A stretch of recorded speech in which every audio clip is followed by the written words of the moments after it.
সবাই উঠে বসতেই বরফ পাখি উড়াল দিল ডানা মেলে, শাসা করে এগিয়ে চলল। পিছনে ফেলে এলো মণিপুর রাজ্য।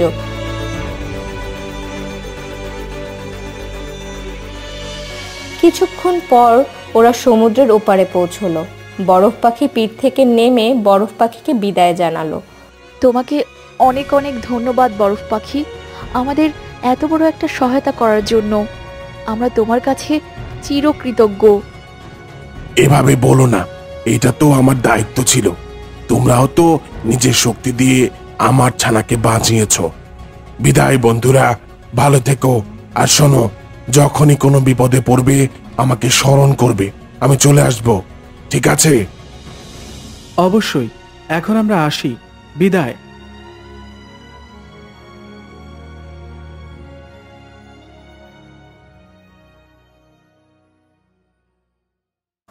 এই বলে ওরা আবার জঙ্গলের পথ ধরে যেতে লাগলো।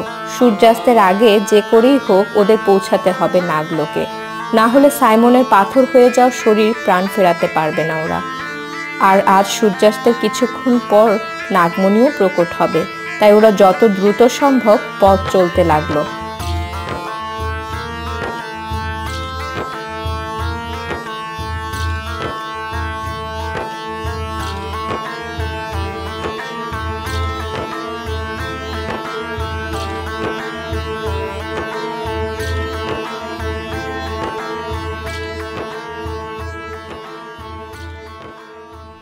এই নাও, 7টা কুকুর ধরা হয়ে গেছে।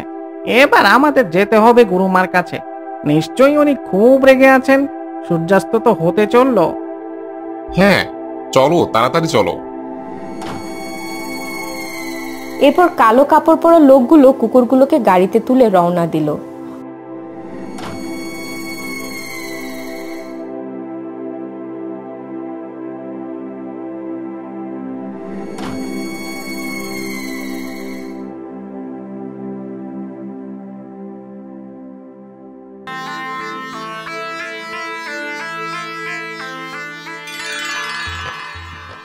আর হাতে বেশি সময় নেই, তাড়াতাড়ি ওই কক্ষে চলো সবাই।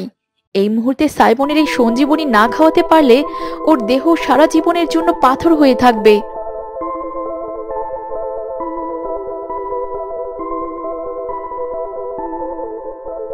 ওরা দ্রুত সেই কক্ষে এলো যেখানে সাইমন পাথর হয়ে গেছে। তারপর রোহিণী সঞ্জীবনী সুধা নিয়ে সেটা সাইমনের মুখে দিল আর ওখান থেকে সরে আসলো। ধীরে ধীরে সাইমনের সারা দেহ থেকে পাথর ঝরে যেতে লাগলো। এক পর্যায়ে সাইমন পাথর থেকে মুক্ত হলো। জানিস, আমি পাথর হয়েছিলাম ঠিকই, কিন্তু তোদের সব কথা শুনতে পেতাম, কিন্তু কিছু বলতে পারতাম না। আজ তোদের জন্য আবার জীবন ফিরে পেলাম আমি। নতুন করে ধন্যবাদ বন্ধু। তোদের মতো বন্ধু পাওয়া সত্যিই ভাগ্যের ব্যাপার। আর আমরাও আমাদের সাইমনকে অনেক ভালোবাসি। আচ্ছা, অনেক তো ভালোবাসাবাসি হলো। এবার আমাদেরও তো সঞ্জীবনী সুধা পান করতে আমাদের পূর্ণ শক্তি অর্জন করতে হবে, নাকি? হ্যাঁ হ্যাঁ, আমি তো পান করেছি। এবার তোরা সবাই কর, এক এক করে। এরপর সবাই এক এক করে সঞ্জীবনী পান করলো আর নিজেদের পূর্ণ ইচ্ছাধারী শক্তি অর্জন করলো ওরা। এদিকে গাড়ি নিয়ে এগিয়ে আসছে বিনায়ক সিনহা। রাস্তায় হঠাৎ গাড়িটা থেমে যায়। এই গাড়িটার এখনই খারাপ হচ্ছিল। গাড়িটার কি হয়েছে দেখতে নিচে নেমে এলো বিনায়ক সিনহা আর দেখলো একটা চাকা লিক হয়ে গেছে। গাড়িতে এক্সট্রা একটা চাকা ছিল, সেটা লাগাতে লাগলো বিনায়ক। তখন নাগলোকে রোহিণীরা নাগমণির প্রকট হওয়ার জন্য অপেক্ষা করতে লাগলো। সবকিছু প্রস্তুত আছে তো মেঘলা? হ্যাঁ, সবকিছু গুছিয়ে রাখছি। শোনো সবাই, নাগমণি প্রকট হওয়ার সাথে সাথে সবাই নাগমণি প্রণাম করে নাগমণি স্বাগত নৃত্য প্রদর্শন শুরু করব, ঠিক আছে? তারপর আজ যতক্ষণ না নাগমণি অদৃশ্য হচ্ছে ততক্ষণ পাহারা দিতে হবে। আমার মন বলছে আজ আবার নাগমণি চুরির চেষ্টা হতে পারে। শত্রুদের মধ্যে বিনায়ক আর মুখ ঢাকা লোকটা বাদে সবাই শেষ। আবার নতুন 4 জন কালো পোশাক পরা শত্রু উদয় হয়েছে। এরা আজ রাতে হানা দিতে পারে, আমাদের অনেক সাবধান থাকতে হবে। ইন্দ্র আঙ্কেলও নেই যে আমাদের সাহায্য করবে। আর নাগলোকের বাকি নাগদের আমরা তখনই জীবন্ত করতে পারবো যখন বিনায়ককে মারতে পারবো আর ওর শরীরে স্থাপনকৃত জীবনবিন উদ্ধার করতে পারবো। হ্যাঁ, জীবনবিন ছাড়া তো এই নাগলোকের প্রাণ ফেরানো অসম্ভব। এদিকে কালো কাপড় পরা লোক দুটো ওই 7টা কুকুর নিয়ে সিনহা ফ্যামিলির আউট হাউসে ঢুকে। এতক্ষণ লাগে এই সামান্য কাজটা করতে তোদের? এখন তাড়াতাড়ি আহুতির আয়োজন কর। যথাজ্ঞা গুরুমা।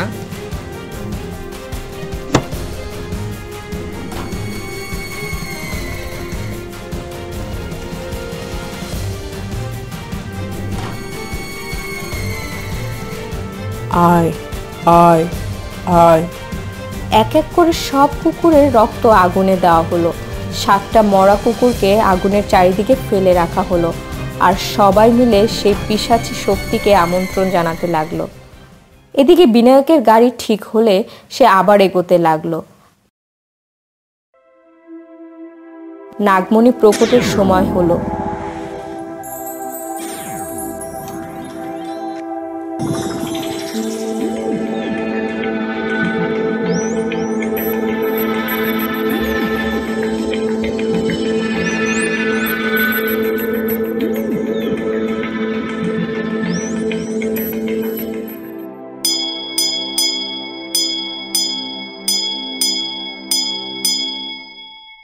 দাঁড়াও, আমি এসে গেছি। এ কি, তুই এখানে? নাগমণি আজ প্রকট হবে সেটা শুনে তুই চুপ করে থাকতে পারবি না। তুই নিশ্চয়ই আসবি নাগমণি চুরি করতে। তবে শুনে রাখ, আজ তোর মৃত্যু তোকে এখানে নিয়ে এসেছে। তোর ভূমিতব্যের টানে তুই এখানে এসেছিস। লোভী সাপুরে, আজই তোর শেষ দিন। তোদের আটকানোর সব ব্যবস্থাই করে এসেছে মূর্খ নাগিন। আমাকে ছুঁয়ে দেখা। আহ আহ আহ আহ আহ।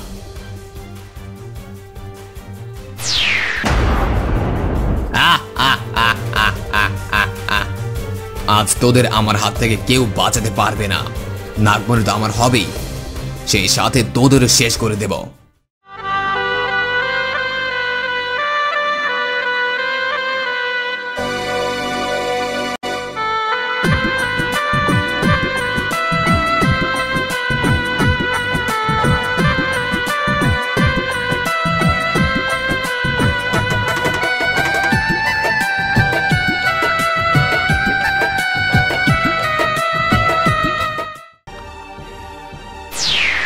আহ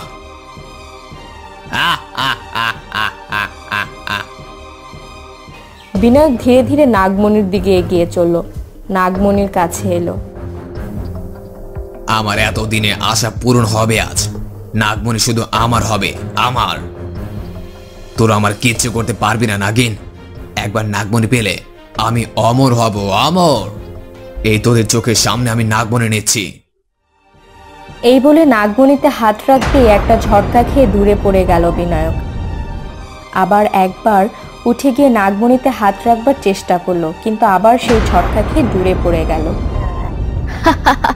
মূর্খ সাপুরে, নাগমণি সম্বন্ধে না জেনেই নাগমণি চুরি করতে এসেছিস। নাগমণিকে যতক্ষণ না পর্যন্ত ওর উত্তরাধিকারী কারো হাতে তুলে দিচ্ছে, ততক্ষণ পর্যন্ত সেটা কেউ ছুঁতে অবধি পারবে না। নাগমণি পাওয়ার জন্য তোকে আমাদের মুক্ত করতে হবে, না হলে কিছুতেই তুই নাগমণি পাবি না। আমাকে বোকা ভেবেছিস? তোদের জালে আমি কখনই পা দেব না। তাহলে মর গিয়ে। বিনায়ক কিছুক্ষণ ভাবলো কি করবে, তারপর বলল, দেখ, যদি তোরা আমার হাতে নাগমণি তুলে দিস, তাহলে আমি তোদের ছেড়ে দেব, প্রাণে মারবো না। বল, রাজি তোরা? ঠিক আছে, আমরা তোর শর্তে রাজি, আমাদের মুক্ত কর। কোনো চালাকি করার চেষ্টা করবি না, বুঝলি?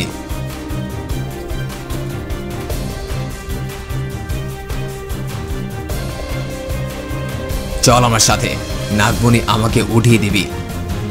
চল। বিনায়ক আর রোহিণী নাগমণির দিকে যেতে লাগলো। তখন আবির, রকি আর সাইমনকে ইশারা করতেই ওরা চুপি চুপি বিনায়কের পুটলি আর লাঠি সরিয়ে দিল। এদিকে ওরা নাগমণির কাছে পৌঁছে গেছে। রোহিণী নাগমণি তোলার জন্য কেবল হাত বাড়াতে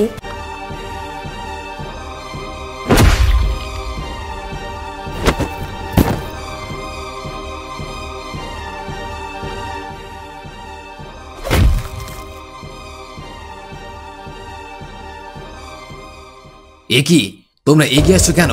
আমার কাছে এসো না বলছি, না হলে কিন্তু আবার তোমাদের বশ করব। হা হা হা, এখন তুই আর কিছুই করতে পারবি না আমাদের। খুব অমর হওয়ার শখ হয়েছিল তাই না তোর? আজ তোর সব খেলা শেষ সাপুরে। 15 বছর আগে যে খেলা তুই শুরু করেছিলি তা আজ শেষ করব আমরা। তোর প্রতিটা পাপের শাস্তি আজ গুনে গুনে দেব আমরা। তৈরি হয়ে নে সাপুরে। এতদিন শুধু নাগেদের দেখেছিস, আজ বুঝবি নাগেদের বিষের জ্বালা। এই বলে রোহিণী নিজের লেজ দিয়ে আঘাত করলো বিনায়ককে। সবাই লেজ দিয়ে বাড়ি দিতে থাকলো। তারপর রোহিণী ছোবল মারলো ওর গলায়। পরপর 5টা ছোবলে বিনায়কের চোখ উল্টে গেল, মুখ দিয়ে ফেনা বেরোতে থাকলো। একটু পরই মারা গেল বিনায়ক। ওর দেহ ধুলো হয়ে মিশে যেতে লাগলো। সম্পূর্ণ দেহ মিশে যেতেই একটা বিন দেখতে পেল ওরা। এই তো সেই জীবন বিন। আমাদের এতদিনের কষ্ট সার্থক হলো আজ। এখনো হয়নি।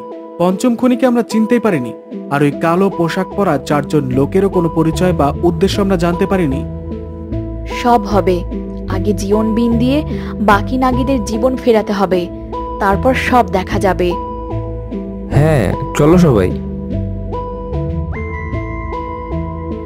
এরপর ওরা জীবন বিন দিয়ে নাগলোকের ভিতরে প্রবেশ করলো।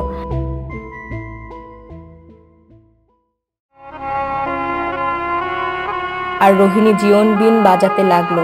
জীবন বিনের জীবন সুরে সবকিছু জীবন ফিরে পেতে লাগলো। পাথর হয়ে যাওয়া নাগরা জীবন ফিরে পেল। নাগলোকের গাছপালা ফুলেরা আবার জীবন ফিরে পেল।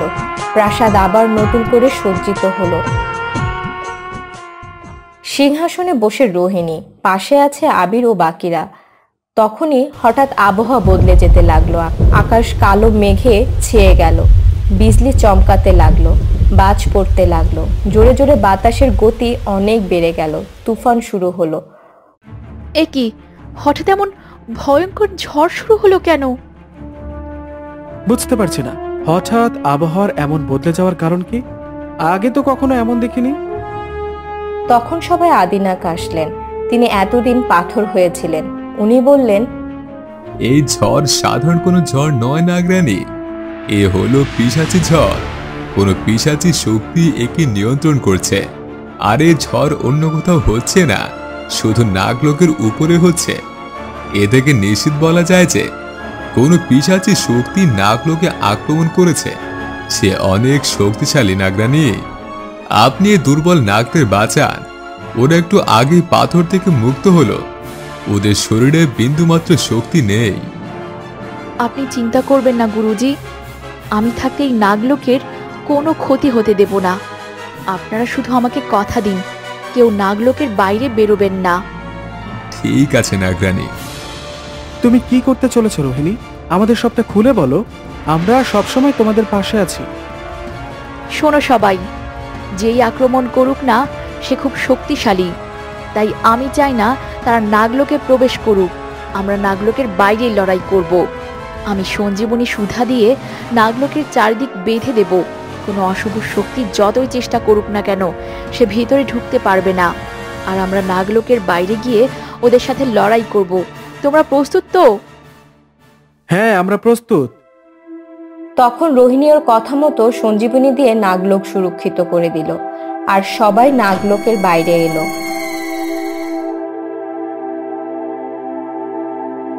আর অবাক হয়ে গেল কেউ নেই দেখে।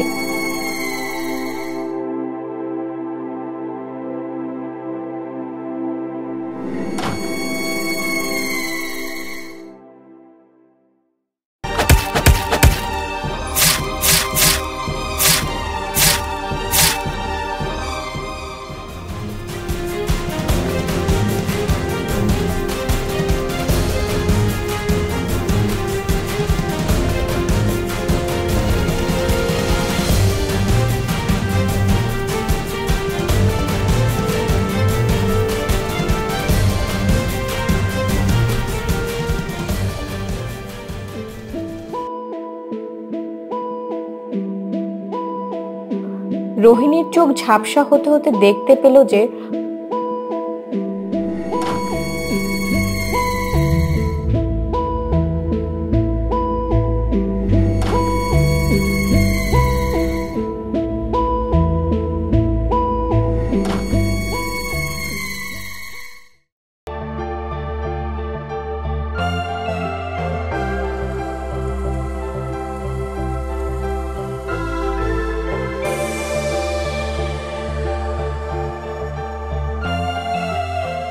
5জনের 5টা দেহ বৃষ্টিতে ভিজতে লাগলো।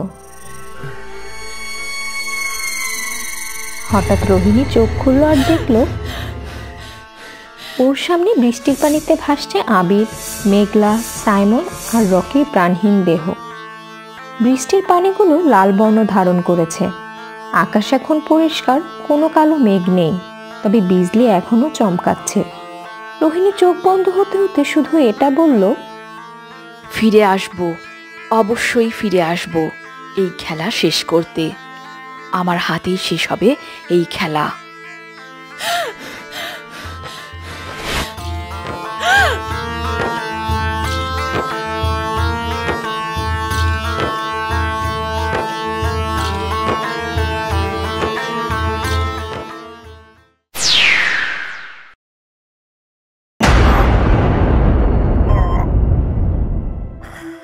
আমি ফিরে এসেছি, তোদের কাল ফিরে এসেছে, তোদের কাউকে ছাড়বো না।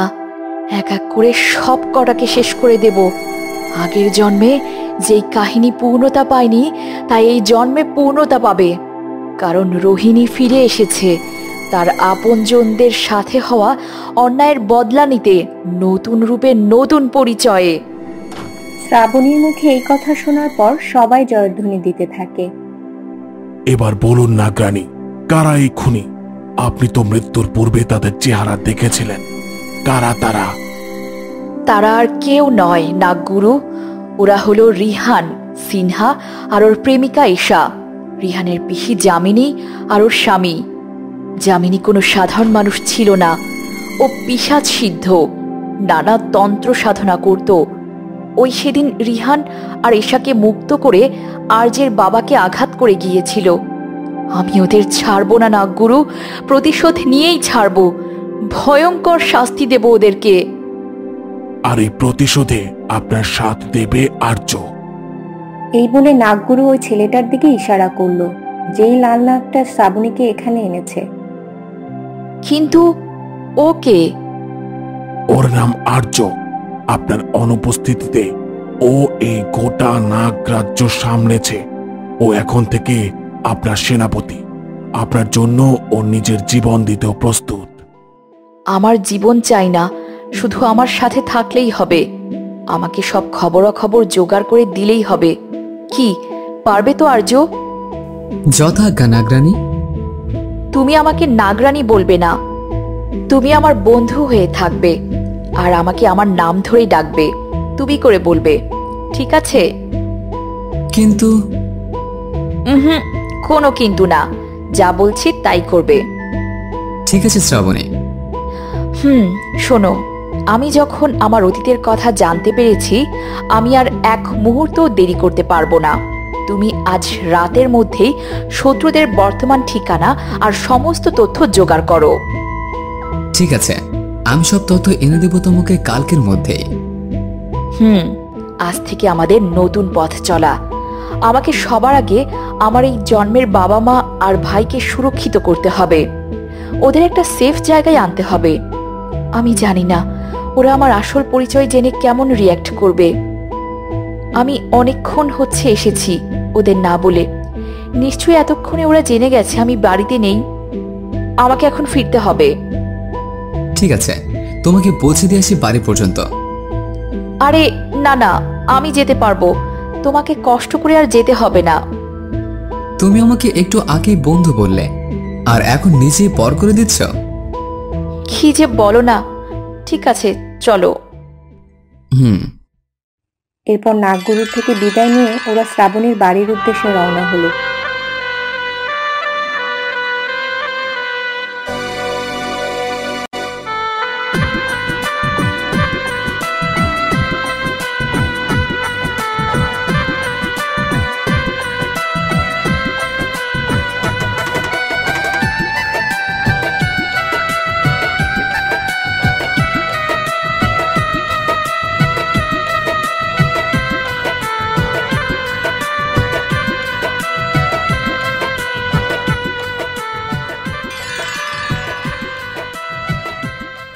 আসার সময় তো জানলা দিয়ে এসেছিলে, এখন কি জানলা দিয়ে যাবে নাকি সদর দরজা দিয়ে?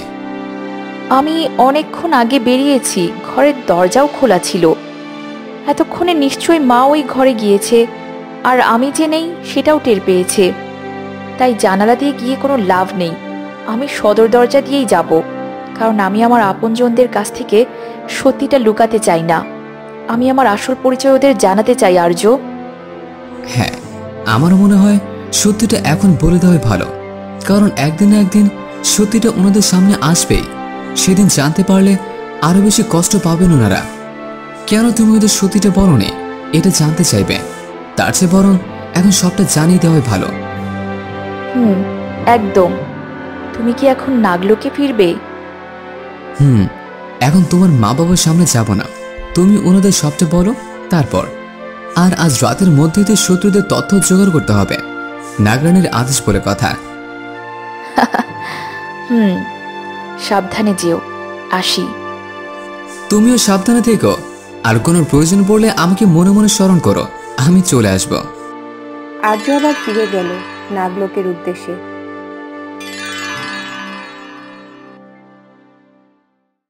শ্রাবণী বাড়ির দিকে আসতেই দেখলো সদর দরজাটা হাট করে খোলা। কি ব্যাপার, দরজা এভাবে খোলা কেন? তাও আবার এত রাতে? মা তো দিনেই কখনো এভাবে দরজা খুলে রাখে না। না, ব্যাপারটা একদম সুবিধার ঠেকছে না। মা, মা, বাবা, আদি, তোমরা কোথায়? আমি সরি না বলে যাওয়ার জন্য। এই বলে শ্রাবণী যেই পা বাড়িয়েছে অমনি হোঁচট খেয়ে পড়ে যায়। তারপর ওর মাথায় আকাশ ভেঙে পড়ে। না মা, চোখ খুলো মা, প্লিজ চোখ খুলো। আমাকে একা ফেলে রেখে তুমি যেতে পারো না মা, চোখ খুলো, কথা বলো আমার সাথে। শ্রাবণী ওর মায়ের লাশ বুকে জড়িয়ে কাঁদতে থাকে। তখন হঠাৎ ওর বাবা আর আদির কথা মনে হয়। শ্রাবণী পিছনে তাকিয়ে দেখে সোফার পাশে ওর বাবার দেহ পড়ে আছে, চোখে এখনো আতঙ্ক। শ্রাবণী দৌড়ে ওর বাবার কাছে যায়। না বাবা, এটা হতে পারে না, তুমি আমায় ছেড়ে যেতে পারো না। আমি তোমাকে কিছুতেই মরতে দেব না। বাবা, চোখ খুলো না বাবা, ও বাবা প্লিজ চোখটা খুলো না।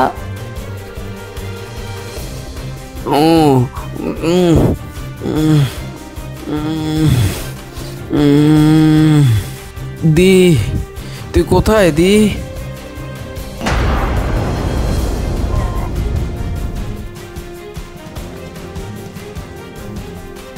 ভাই, তোর কিছু হবে না ভাই, তোকে আমি মরতে দেব না ভাই। তোদের এই অবস্থা কে করলো ভাই? ওই ভ্যাম্পায়ারটা এসেছিল, ও মা বাবাকে মেরে দিয়েছে দি, আমাকেও মেরেছে ও। কিন্তু আমি এখনও নিঃশ্বাস নিচ্ছি, শুধু তোকে একবার দেখবো বলে দি। তোকে দেখে নিয়েছি, এবার আমার মরতে কোনো ভয় নেই দি। এসব কি বলছিস? আমি তোর কিচ্ছু হতে দেব না, আমি তোকে নিয়ে এক্ষুনি হাসপাতালে যাব। আর্য, তুমি কোথায়? তাড়াতাড়ি আমার বাড়িতে এসো। আর্য এখনো বেশি দূর যায়নি। হঠাৎ শ্রাবণীর ডাক শুনে থেমে যায় আর উল্টো পথে আবার ফেরত আসতে থাকে শ্রাবণীদের বাড়ির দিকে।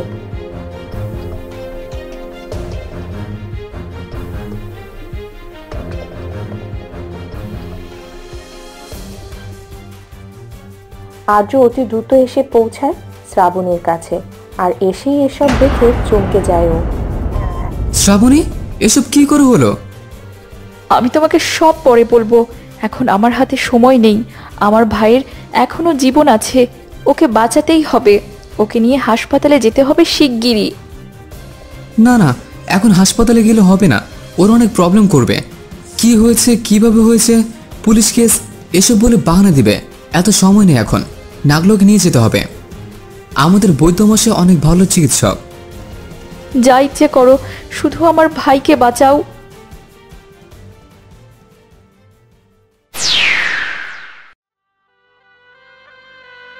শ্রাবণীও নাগিন হয়। তারপর ওরা নিজেদের সমস্ত শক্তি কাজে লাগিয়ে অতি দ্রুত চলতে থাকে।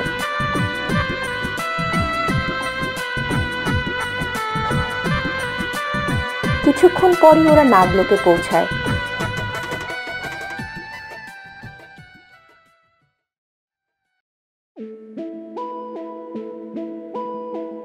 আমার ভাই ঠিক আছে তো বৈদ্যমশাই?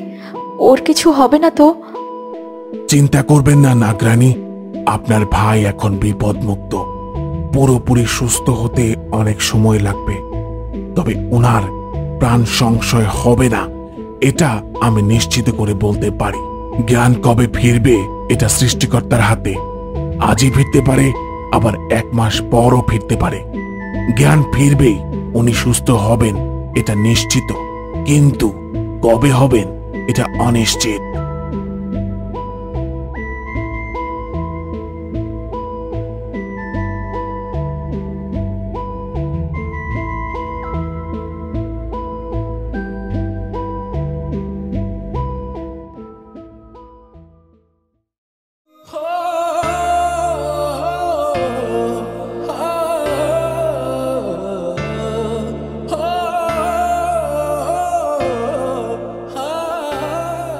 এখন কান্নার সময় নয় শ্রাবণী, তোমাকে শক্ত হতে হবে। এখন থেকে ওর সব দায়িত্ব তোমার। আগে আমাকে বলো, এসব করলো কে? তখন শ্রাবণী আর্যকে সবটা খুলে বলল, ওই ভ্যাম্পায়ারটার কথা।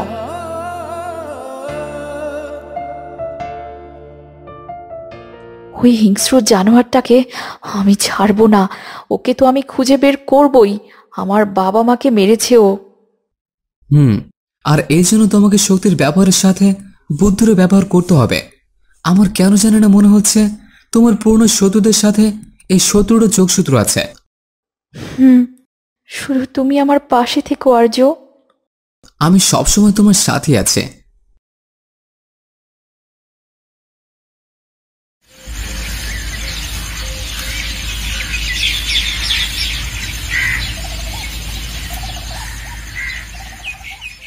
প্রত্যেকটা অন্ধকার রাতের শেষেই একটা আলোকিত দিন আসে। আজ সেই নতুন ভোরকে সাক্ষী রেখে বলছি, আমার সাথে হওয়া প্রত্যেকটা অন্যায়ের বদলা নেব আমি। ছাড়বো না ওই রক্তলোভী পিশাচটাকে, ছাড়বো না আমার পূর্ব জন্মের শত্রুদের। সবাইকে ভয়ঙ্কর শাস্তি দেব।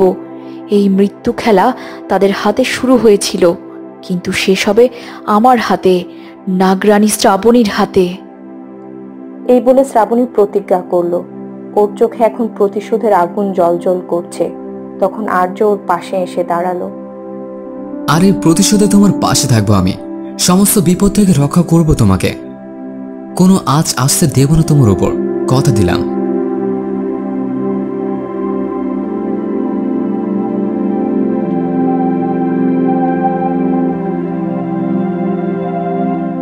সন্ধ্যা হয়ে গেছে। অনেকক্ষণ ধরে অর্ণব নিজের ঘরে শুয়ে শুয়ে ফোনে ফেসবুকে স্ক্রল করছিল আর ভাবছিল, শ্রাবণীকে নাম্বার দেওয়ার 2 দিন হলো, এখনো কোনো কল এলো না ওর। আজ ভার্সিটিতেও আসেনি ও। আমি যে ওকে ভালোবাসি এটা ফিল করতে পারে না ও। আমার প্রতি কোনোই ফিলিংস নেই ওর। ও তো বলেছিল আমাকে পরে আমার প্রশ্নের উত্তর দেবে, আমাকে পরে ওর ফিলিংস জানাতে চেয়েছিল। তবে কি সবটা ভুলে গেছে শ্রাবণী? ঠিক তখনই একটা অচেনা নাম্বার থেকে কল এলো অর্ণবের ফোনে। অর্ণবের মনে একটা আশা দেখা দিল, এটা শ্রাবণীর কল নয় তো? হ্যালো, কে বলছেন? চিনতে পারছো না বুঝি? এত তাড়াতাড়ি ভুলে গেলে আমায়? আরে শ্রাবণী, তুমি? তা এতদিন পর হঠাৎ মনে পড়লো নাম্বারের কথা? এই কদিনে আমার সাথে অনেক কিছু ঘটে গেছে অর্ণব। আমি আর আগের মতো নেই। মানে কি বলছো? কি হয়েছে তোমার? আমার সব বলো প্লিজ। বলবো বলেই ফোন করেছি অর্ণব। তুমি এক্ষুনি আমার সাথে দেখা করতে পারবে? আচ্ছা আচ্ছা ঠিক আছে, কোথায় যাব বলো? বটতলার পাশে একটা মন্দির আছে, ওখানে এসো তাড়াতাড়ি। আমি তোমার জন্য অপেক্ষা করছি। ঠিক আছে, তুমি ওখানেই থেকো, আমি এক্ষুনি আসছি। ওকে, এসো। এই বলেই ফোন কেটে দিল শ্রাবণী। অর্ণবের এক্সাইটমেন্টের সাথে একটু দুশ্চিন্তাও হচ্ছে। হঠাৎ শ্রাবণী ওকে ডাকছে আর কেমন ভাবে যেন কথা বলছে। ওর কথায় কোনো খুশি নেই, একটা চাপা কষ্ট প্রকাশ পাচ্ছে ওর কথায়। তাই অর্ণব আর দেরি না করে তাড়াতাড়ি রেডি হচ্ছিল। তখনই পিছন থেকে নীল বলে উঠল, কি ব্রো, এত তাড়া কেন? ও বুঝেছি, ফার্স্ট ডেটে সবাই এরকম তাড়াহুড়াই করে। এ হচ্ছে নিলয়, অর্ণবের কাজিন। অনেক ফিল্মে একটা ছেলে মুভি দেখে দেখে সেই ট্রিক্সগুলো ইউজ করে মেয়ে পটানোই ওর কাজ। এ পর্যন্ত ওর কটা গার্লফ্রেন্ড আর কটা ব্রেকআপ হয়েছে তা ও নিজেই হিসেব করে গুলিয়ে উঠাতে পারেনি। অনেক বিজি আছি, ডিস্টার্ব করবি না বলে দিলাম। আমাকে এক্ষুনি বেরোতে হবে। হয় এরকমই হয় প্রথম প্রেমে পড়লে এমনই হবে। নিজের প্রেমিকা ছাড়া সবাইকে অসহ্য লাগবে ব্রো, তবে আমি তোকে হেল্প করতে এসেছি। কি হেল্প শুনি? প্রথমবার ডেটে গেলে কি কি করতে হয় সেটা। থাক, আমার হেল্পের দরকার নেই।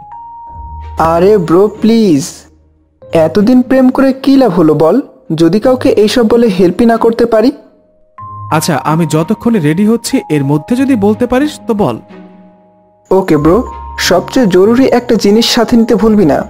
একটা লাল টকটকে গোলাপ নিবি, তারপর শাহরুখ খানের স্টাইলে একটু রোমান্টিক ডায়লগ বলে হাঁটু গেড়ে বসে গোলাপটা তার সামনে ধরবি।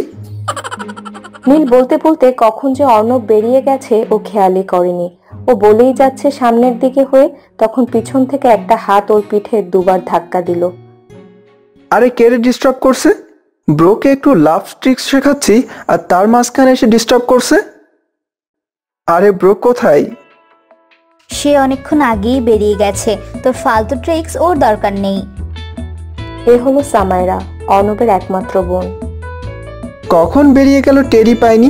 ধ্যাত, পুরোটা শেখাতে পারলাম না। হয়েছে, আর শিখিয়ে কাজ নেই। এই নে তোর ফোন, ড্রয়িং রুমে ফেলে এসেছিলি। কোন টিনা না মিনা বারবার ফোন করছে, এতক্ষণে নিশ্চয়ই অনেক রেগে গেছে। মনে হয় আজ তোর 299 নম্বর ব্রেকআপটাও কমপ্লিট হলো। আমি চাই বাবা, খাতায় তোর ব্রেকআপের লিস্টে আর একটা নাম লিখতে হবে। দে তো ফোনটা আর যা চোখের সামনে থেকে, খালি আজাইরা পেঁচাল পারে। আমি তো তাও ব্রেকআপ রেকর্ড করলাম, তুই তো আজ একটা প্রপোজও পেলি না। হ্যাঁ যাচ্ছি, লিস্টে আর একটা দাগ টানতে হবে না।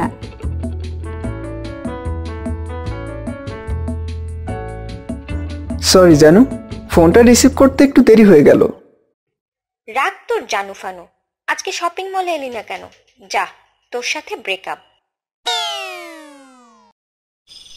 এদিকে অর্ণব মন্দিরে পৌঁছে গাড়ি থেকে নামলো। একটু এগিয়ে গিয়ে দেখলো শ্রাবণী মন্দিরের পাশে অন্ধকারে দাঁড়িয়ে আছে।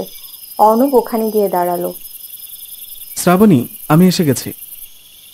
অর্ণবের গলা শুনে শ্রাবণী ঘুরে দাঁড়ালো। সরি, একটু দেরি হয়ে গেল। তুমি কখন এসেছো এখানে? তোমাকে ফোন করার কিছুক্ষণ আগে। মানে কি, তুমি সেই তখন থেকে একা একা এখানেই ছিলে? হ্যাঁ। আচ্ছা বাদ দাও, চলো ওখানটায় গিয়ে বসি।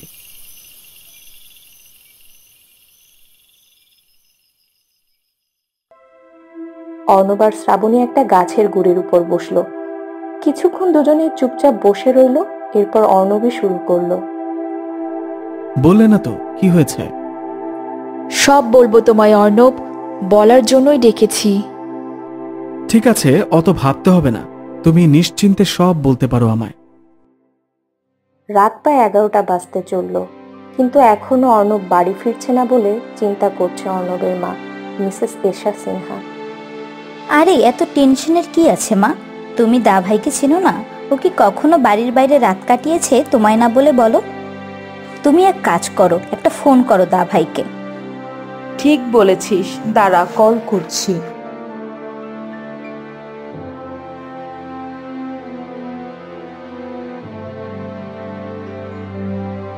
কি ফোন ধরলো?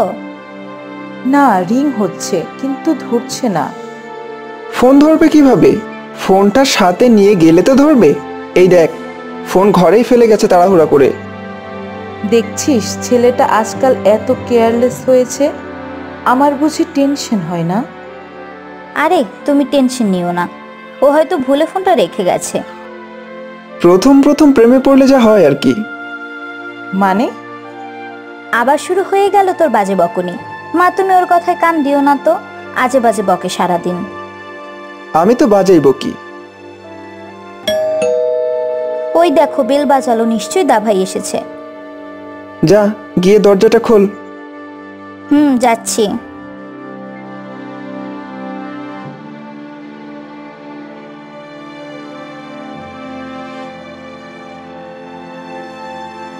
কি রে, কে এসেছে? এখনো আসছিস না কেন?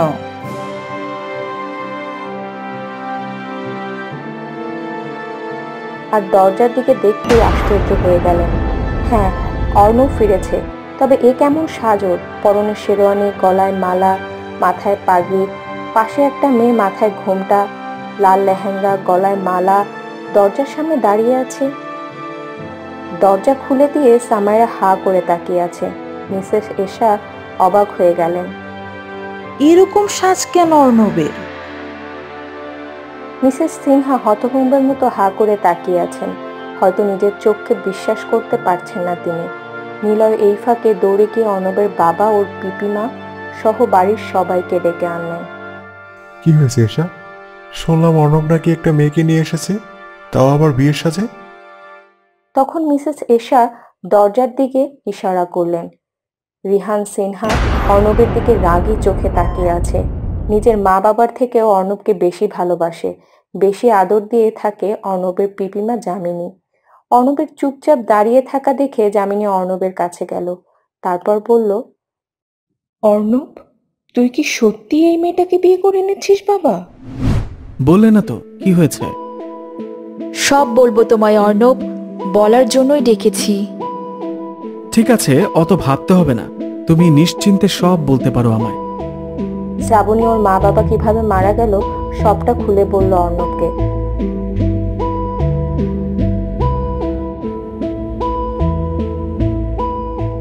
তারপর কাঁদতে শুরু করলো। দেখো শ্রাবণী, কেঁদো না প্লিজ, যা হবার অলরেডি হয়ে গেছে।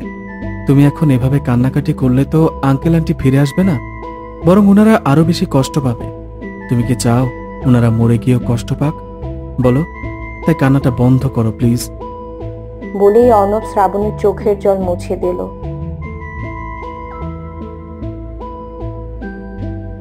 অর্ণব, তুমি আমাকে খুব ভালোবাসো, তাই না? নিজের থেকে অনেক বেশি।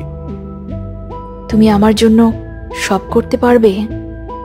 হ্যাঁ, তুমি শুধু একবার বলেই দেখো।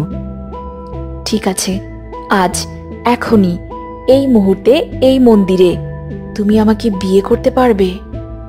হঠাৎ শ্রাবণীর মুখে এই কথা শুনে যেন আকাশ থেকে পড়ল অর্ণব। কি উত্তর দিবে শ্রাবণীকে কিছুই বুঝতে পারছে না। এমন একটা পরিস্থিতির মুখোমুখি হতে হবে কোনোদিন, সেটা অর্ণব কখনো ভাবতে পারেনি। শ্রাবণীকে কি বলবে কিছুই ভেবে পাচ্ছে না। তুমি হয়তো আমাকে এখন খুবই স্বার্থপর, সুযোগ সন্ধানী একটা লোভী মেয়ে ভাবছো, কিন্তু কি বলো তো, আমার তোমাকে হারাতে ভয় হয়।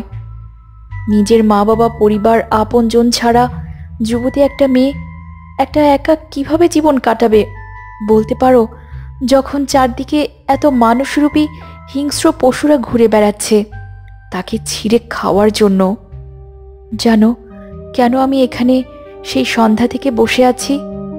আজ দুপুরে যখন একা একা ঘরে বসে মা বাবার কথা ভেবে চোখের জল ফেলছিলাম, তখন হঠাৎ কলিং বেল বাজলো। দরজা খুলে দেখলাম আমাদের পাড়ার বখাটের ছেলেটা আর তার মা এসেছে। আমি কিছু বলার আগেই জোর করে ভিতরে ঢুকলো ওরা। ওই বখাটের ছেলেটার মা তার ছেলের বউ হিসেবে আমাকে পাওয়ার জন্য এসেছিল। আমি তাদের না করে দেই মুখের ওপর। যাওয়ার সময় ছেলেটা আমাকে হুমকি দেয় আমি কি করে একাই বাড়িতে থাকি সেটাও নাকি দেখে নেবে আজ রাতে। ওরা যাওয়ার পর অনেক চিন্তা ভাবনা করে ভয়ে বাড়ি থেকে বেরিয়ে আসি আর তোমাকে ফোন করে ডাকি। এবার বলো, আমি কি খুব ভুল করেছি তোমাকে এই কথাগুলো বলে? তুমি একটা অপরিচিত মেয়েকে তোমার বাড়িতে নিয়ে গেলে কেউ কি রাখতে চাইবে? এজন্য বিয়ের কথাটা বলেছি। এবার সিদ্ধান্ত তোমার। যদি তুমি আমাকে বিয়ে করতে না পারো তাহলে আমার করার কিছুই থাকবে না। ওই বখাটের বউ হওয়ার চেয়ে আমার মরে যাওয়া ভালো। শ্রাবণীর মুখের কথা শেষ না হতেই অর্ণব শ্রাবণীর মুখ চেপে ধরল। চুপ, একদম চুপ। আমি থাকতে তোমার কিচ্ছু হতে দেব না। আজই আমাদের বিয়ে হবে, আর এখনই এই মন্দিরেই। আচ্ছা, আমরা কি এভাবেই বিয়ে করব? এই পোশাকেই? কেমন যেন লাগবে না? কেন, পোশাকে আবার কি হবে? বিয়ে তো বিয়েই হয়। না, বিয়েতে একটু বিয়ে বিয়ে ফিল থাকা দরকার। প্রথমবার বিয়ে করছি বলে কথা। এখন এখানে বিয়ের ড্রেস কোথায় পাবো?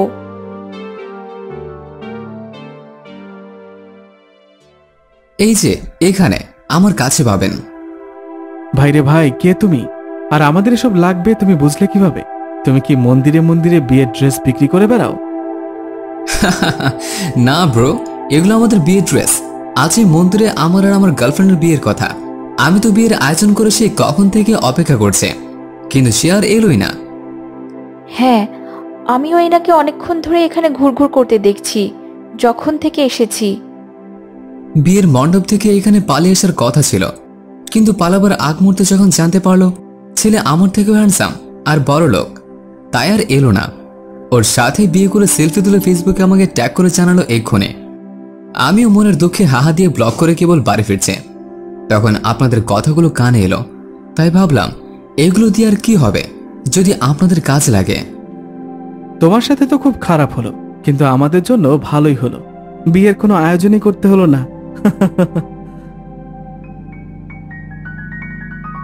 এরপর আর্যের দেওয়া পোশাক পরে অর্ণব আর শ্রাবণী মন্দিরে এসে বিয়ে করে ফেলল। বিয়ে শেষে পুরোহিত মশাইয়ের আশীর্বাদ নিয়ে আর্যকে বিদায় দিয়ে সোজা বাড়িতে এলো অর্ণব।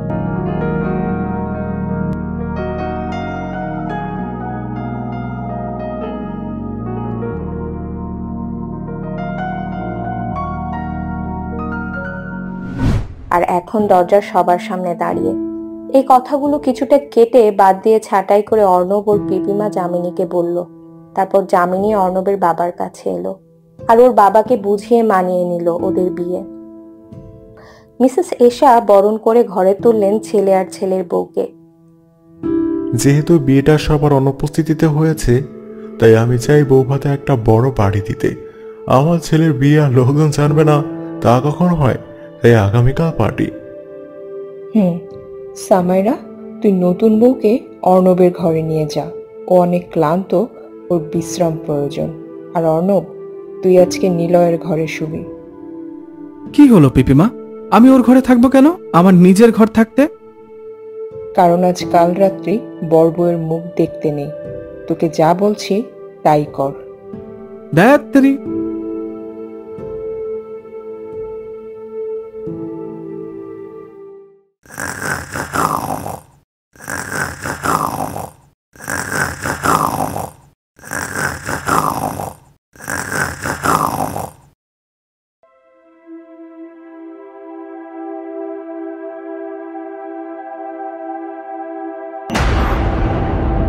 কে কে ওখানে জানালার পাশে দাঁড়িয়ে আছে?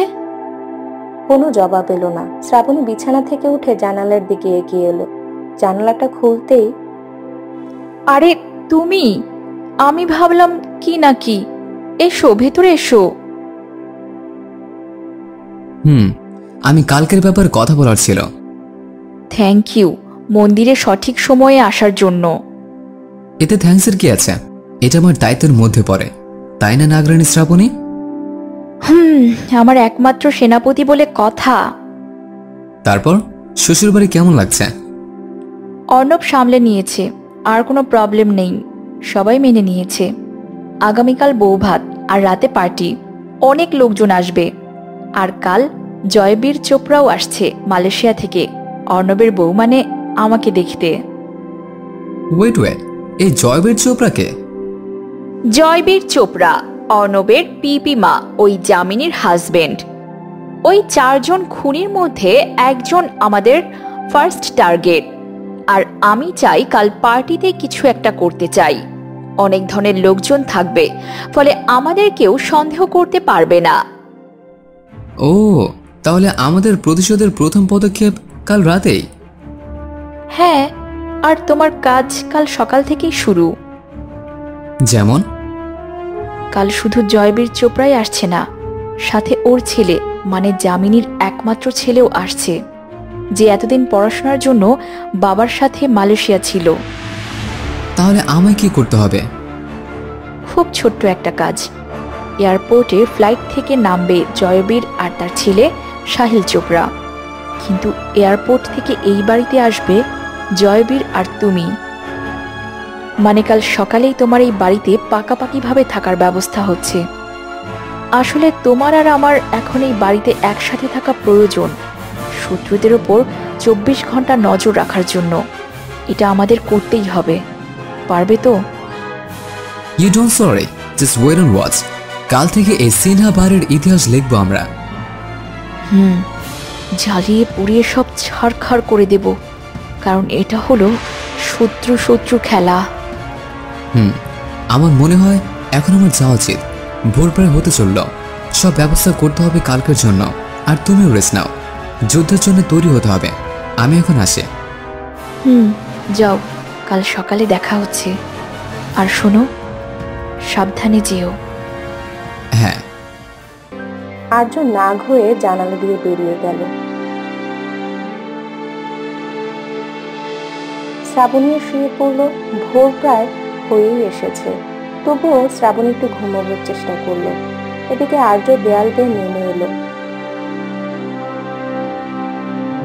এখন বাগান পেরিয়ে বেরোবে, তখনই কিছু একটা চোখে পড়ল।